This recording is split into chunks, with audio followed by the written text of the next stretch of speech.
Naloka si Gladys Reyes sa hindi niya inaasahang pahayag ng kaibigang si Claudine Barreto nung imbitahan niya ito sa stage noong 20th wedding anniversary celebration nila ng mister niyang si Christopher Rojas.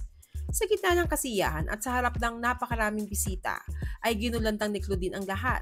Nang prangka niyang sabihin on stage na ayaw niyang makasama si Angelo De Leon sa pelikula.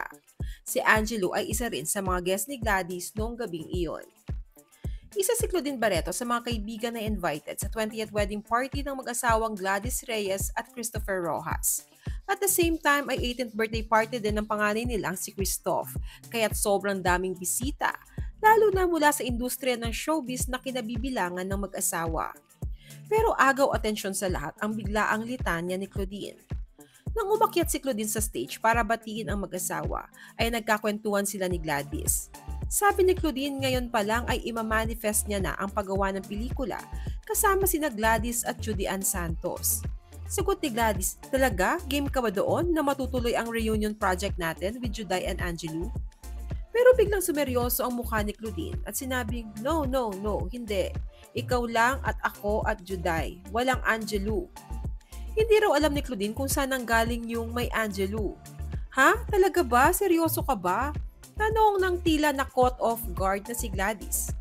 Tudugtungan pa sana ni Claudine yung mga sasabihin niya pero inilayo na ni Gladys ang microphone sa kanya. Pabirong sabi ni Gladys, ikaw suplada ka na ulit kasi ang payat-payat mo na. Sagot ni Claudine, hindi ako suplada, maldita. Nagsasabi lang ako ng totoo. Pagkatapos nito, tinanong ni Gladys si Claudine kung ayaw niyang isama sa proyekto sina Wawi de Guzman at Vong Navarro. Sagot ni Claudine, gusto niyang makatrabaho ang dalawang aktor pero anya, huwag si Angelo. Mabilis na nag-viral ang videong ito na shinare ng TikTok user na si Nem Garcia 2020.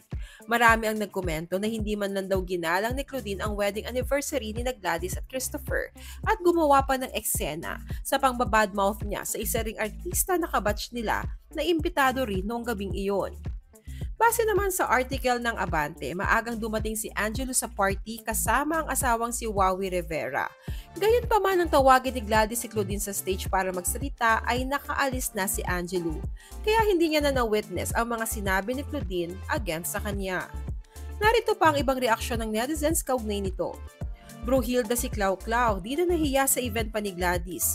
Ramdam ko yung gulat at hiya ni Gladys sa mga pinagsasabi ni Ante. Ang TV days pa may hidwaan na sila kaya napalipat si Angelo sa GMA noon. Hindi naman talaga kasi kasali si Angelo, iba naman kasi level ng Juday and Claudine, rivalry plus Gladys Primera kontrabida. OMG, I love Claudine. Kasi naman tinarayan siya dati ni Angelo eh. Never naman nakapantay sa kasikatan nila ni Juday si Angelo.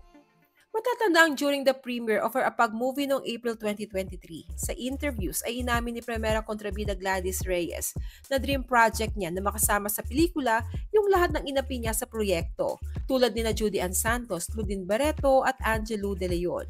Puwera lang daw si Julina kasi hindi niya pa naman daw ito naapi sa mga teleserye. Pero bilang batang 90s, it won't be complete without Julina din. Pahayag ni Gladys noon. Ngayon pa man ay hindi naman pala gusto ni Claudine ang makasama si Angelo. Si Angelo De Leon ay kasalukuyang naninilbihan bilang councilor ng 2nd District ng Pasig City, habang si Claudine naman ay nagbabalik showbiz sa bagong teleserye ng GMA7 na may titulong Lovers Liars. Ano pong masasabi nyo sa pagsasabi ni Claudine sa tunay niyang nararamdaman laban kay Angelo De Leon sa mismong wedding anniversary ng kaibigan nilang si Gladys? Share your thoughts below.